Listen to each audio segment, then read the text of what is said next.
Another essential feature is it can also sample the color. It can also sample the color. So if I lower the opacity of these layers and then let the lens flare go behind them, you'll see the color of the lens flare changes to match the lens flare, changes to match the lens flare, changes to match that layer.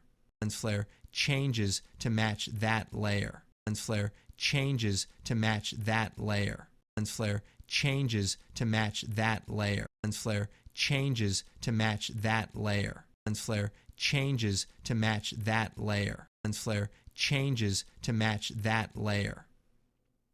So that's another cool feature. But let's take a look at this example. We have 3 solids, and I want to set this up from scratch. So I'm going to create a new solid. Choose OK. Then I'll choose Effect, Video Copilot, Optical Flares, and you can set it to render on transparent so that you get rid of the background. I like to leave it on black and change my transfer mode to screen. So to get it to work with the 3D lights, we just change the positioning mode from 2D to track lights. So instantly, we have 3 flares on 3 lights, and if I scroll around, you can see it's 3D. But they're not obscuring behind the layers. So if we go into the foreground, we set up the 3 layers, first solid, second solid, third solid, and we input those into the foreground layers. Then the 3D position of the lights will then register so that those blink out when they get blocked.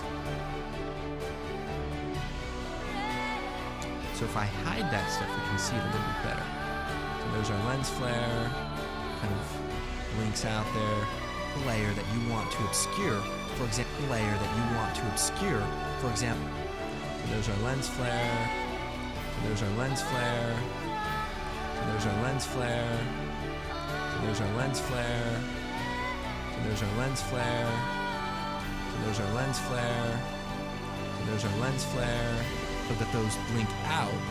So that those blink out when they get. So that those blink out when they get. So that those blink out when they get blocked. So that those blink out when they get blocked.